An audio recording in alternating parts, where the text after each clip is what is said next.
On the third day of May, to Carlisle did come a kind, courteous child that knew much of wisdom. A kirtle and a mantle this child had upon, with brooches and a ring so richly adorned. He had a sash of silk drawn tight around his waist, till lacking courtesy he thought a disgrace. Godspeed you, King Arthur, sitting at your feast, and the good Queen Guinevere, she I cannot forget. I tell you, lords, in this hall, mark well what I say, unless you be true men, there's danger today.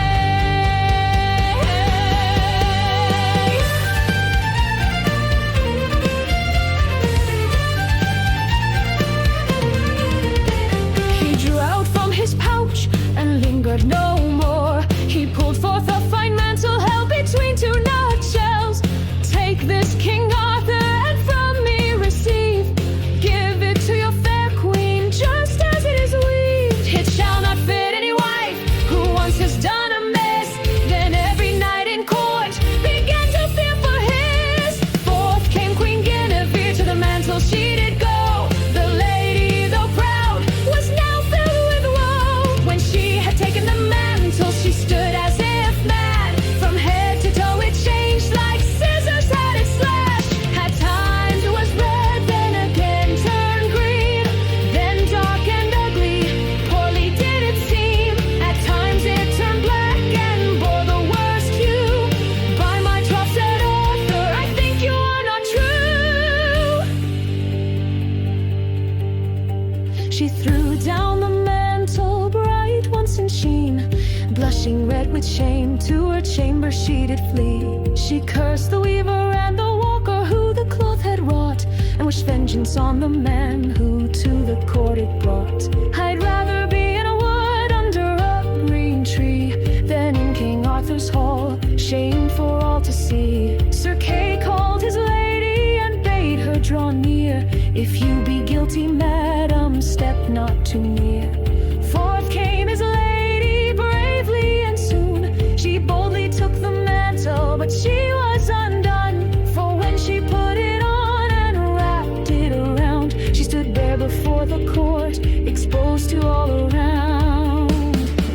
Then every knight in Arthur's court laughed at the sight. The lady fled in shame from that hall of light. Then came forth an old knight, marveling his creed, and offered the boy gold, 20 marks for his deed, and food through Christmas, all that he would need. For the mantle he thought might serve his wife indeed. But when she put it on, though fine it was made, it left her with nothing but a tassel and a braid. Then every knight in the court wished her a fate. She fled with a red face through the chamber gate.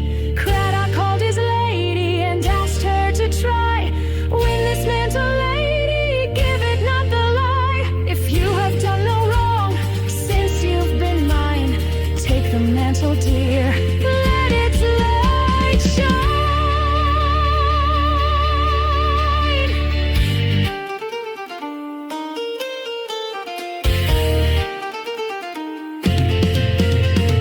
Forth came Craddock's lady, straight to the boy she went. She wrapped the mantle round her, and it barely bent. It crinkled a little at her great toe. She said, "Lie flat, mantle, and shame me not so."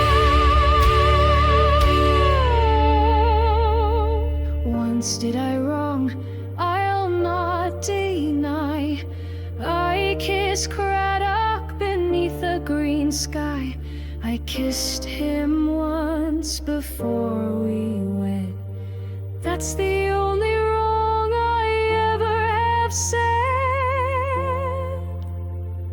When she had confessed and her sins were told, the mantle fit her perfectly, glittering like gold.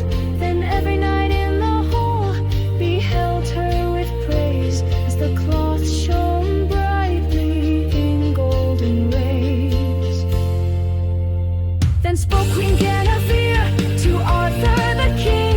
She took the mantle falsely, that shameless thing. See her over there, so modest and clean. I've seen